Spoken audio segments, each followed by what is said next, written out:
Yeah, there you go. Dennis, great first quarter, obviously, and then the script seemed to flip in the second, and then it was pretty much a dogfight towards the end. I mean, what was the thing that most pleased you about getting that W this afternoon? Look, anytime you come on the road and get a win, irrespective of who you're playing, but like they're the champions still. So to come over, do a great job. In my time, this is the first time we've won here. So, you know, as I always say, we're slowly building and trending in the right direction. Second quarter, we just ditzied around, putzed around a little too much. They out-rebounded us, and that was tough for us, you know. But we realigned at halftime, and we got it done. Overcoming 24 offensive rebounds. Yeah. And obviously that would have been a negative that you focused on, but how were you able to do that and get the W down the stretch? Yeah, like I just off the top of my head, I don't know, but they would have had a few possessions where they probably had 3-4 offensive rebounds, and then if we come away with the fifth, it kind of negates. But look, they were playing volleyball there for a few possessions. But look, we're in a nice rhythm at both ends of the floor, sharing the ball, multiple guys contributing at the right times of the game. I know a lot of people focus in on the gentleman sitting next to him and the points he scored, but tonight I just thought you let the game come to him and just talk more about how good his playmaking was and defence down the stretch as well. Yeah, like there are a couple things that I've tried to get people to buy in and realize, playmaking ability, and then also his defense, you know, just keeping the guy in front.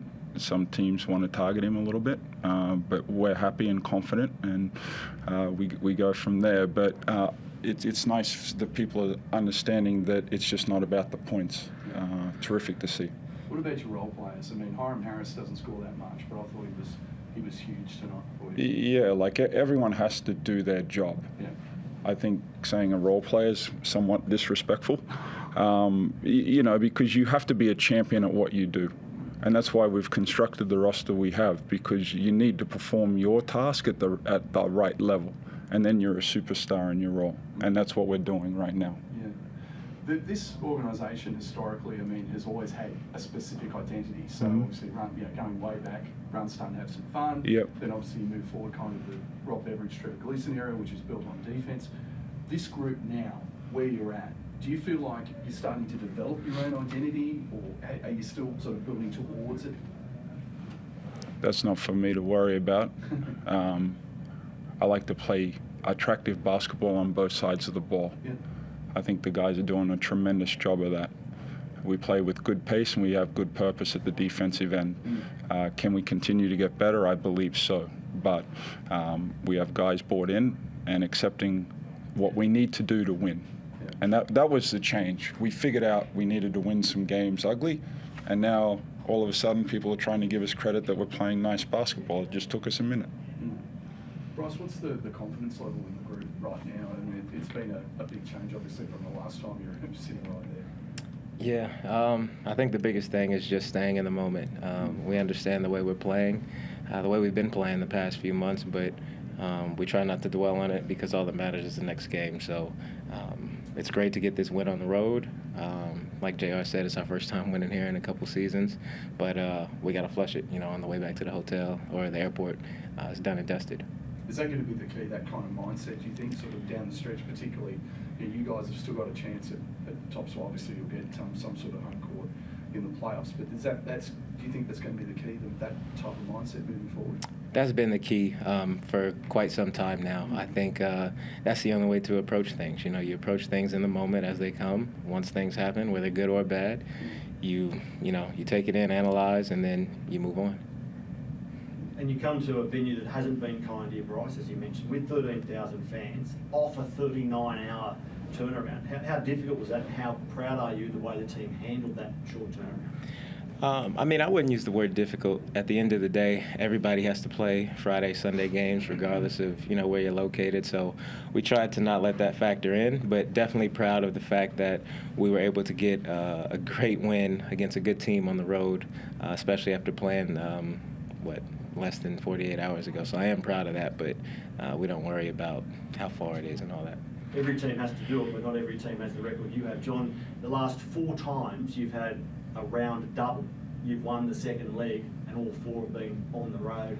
What's your reaction to that, and why have Perth handled what other teams don't seem capable of handling? Well, the thing is, we get tested again next week. But as Bryce said, you can only take care of what's in front of you.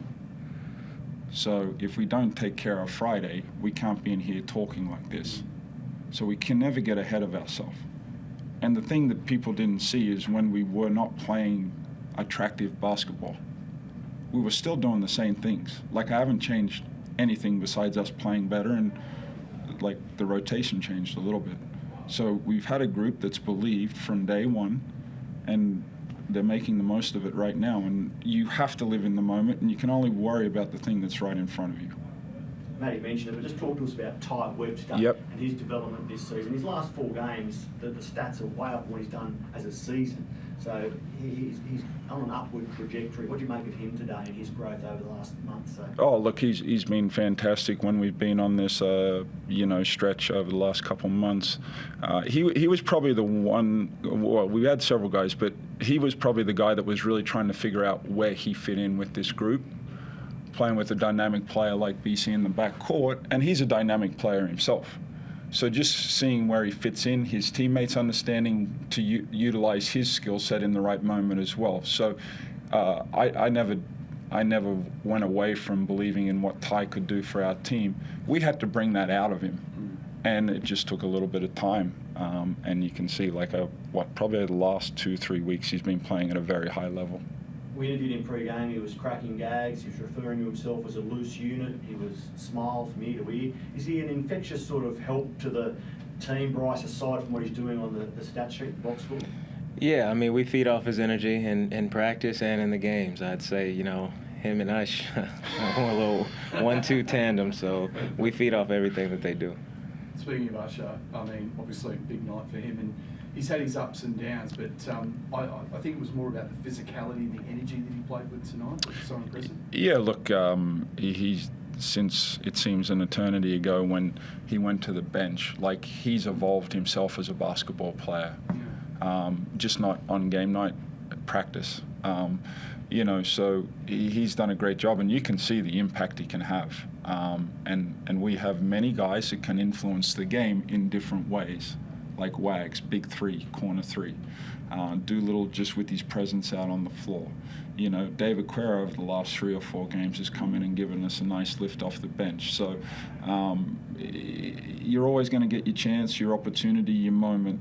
Do your best in that, and it'll grow for sure. Adam, you want to ask any questions? No. Anyone on the Zoom? Craig? I've got one more while I wait. John, it's a big advantage from finishing first as opposed to second, and you're right there with Melbourne now. Do you make that a focus? Do you publicly say we want top spot? I know the way the playoff works would suggest it's a bigger prize. How do you feel about the ladder and where you are in relation to Melbourne? In all honesty, we never talk about that, because if we're worried about that, we're not worried about what leads to the results that we're getting. The results will take care of them if you take care of your own business. You're up, Craig. Yeah, John, just on Bryce, he's become the 3rd person in the 40-minute era to score 5,000 points today. Can you just pump up his tyres and tell us what he means to the club, the league, the sport? Look, where he fits in the upper echelon of talent that's played in this league throughout its existence, that's for people to figure out once he's done playing. But while he's playing, he's going to give his best effort to make that question an easy answer.